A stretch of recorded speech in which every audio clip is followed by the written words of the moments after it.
ভাৰতীয় জনতা পাৰ্টিৰ শিৱসাগৰ নগৰ মণ্ডলৰ আজি এটা নগৰ মণ্ডলৰ কাৰ্যালয় উদ্বোধন কৰা হ'ল আৰু এই কাৰ্যালয়তে মণ্ডল কাৰ্যনিৰ্বাহক সভা অনুষ্ঠিত হৈছে।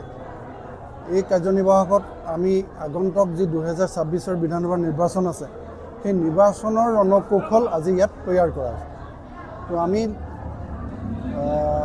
দলীয়ভাৱে বুথে বুথে সাংগঠনিক দিশখিনি শক্তিশালী কৰি এই নতুন যি শিৱসাগৰ সমষ্টি হৈছে এই শিৱসাগৰ সমষ্টিৰ পৰা যাতে পোনপ্ৰথমবাৰৰ বাবে ভাৰতীয় জনতা পাৰ্টিৰ বিধায়কজন নিৰ্বাচিত কৰি অসমত তৃতীয়বাৰৰ কাৰণে যি ভাৰতীয় জনতা পাৰ্টিৰ চৰকাৰ হ'ব তাৰ অংশীদাৰ কৰি আমি ইয়াৰ পৰা পঠিয়াম। সেই সংকল্পৰে আজি আমি এই কাৰ্যনিৰ্বাহকৰ সফল সমাপ্তি ঘটাম। অখিল গগৈটো নিজকে ৰজা বুলি ক'লে। এতিয়া তেখেতৰ নিচিনা ইমান জনা বুজা অভিজ্ঞ গোটেই অসমৰ তেওঁতকৈতো জনা ব্যক্তি দ্বিতীয়গৰাকী নাই। ইমান জনা ব্যক্তিগৰাকীয়ে নেজানিলে যে গণতন্ত্ৰত ৰজা কোন। গণতন্ত্ৰত ৰাইজ হৈছে ৰজা।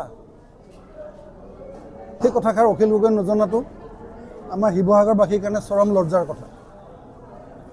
আৰু সেইকাৰণে শিৱসাগৰবাসীয়ে যথেষ্ট লজ্জিত হৈছে, যথেষ্ট অপমানিত হৈছে, ক্ষোভিত হৈছে আৰু সকলোৱে সংকল্প লৈছে এই বিধানসভাৰ নিৰ্বাচনত যেনেকৈ 1671 খ্ৰীষ্টাব্দত শৰাইঘাটৰ ৰণত মোগলক আহোম সেনাই খেদি চিৰদিনৰ কাৰণে অসমৰ পৰা বাহিৰ কৰি দিছিল, ঠিক সেইদৰে আমাৰ শিৱসাগৰবাসী ৰাইজেও এই 26 বিধানসভাৰ নিৰ্বাচনত অখিল গগৈ শৰাইঘাটৰ ৰণত মোগলক খেদা দি শিৱসাগৰবাসীয়ে অখিল গগৈ খেদিব, যাতে দ্বিতীয় দিন আৰু শিৱসাগৰবাসীক অপমান কৰিবলৈ শিৱসাগৰলৈ আহিবলৈ তেওঁ সাহস নকৰে।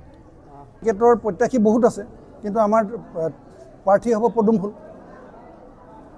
গতিকে পদুম ফুলক ৰাইজে ভোট দিব।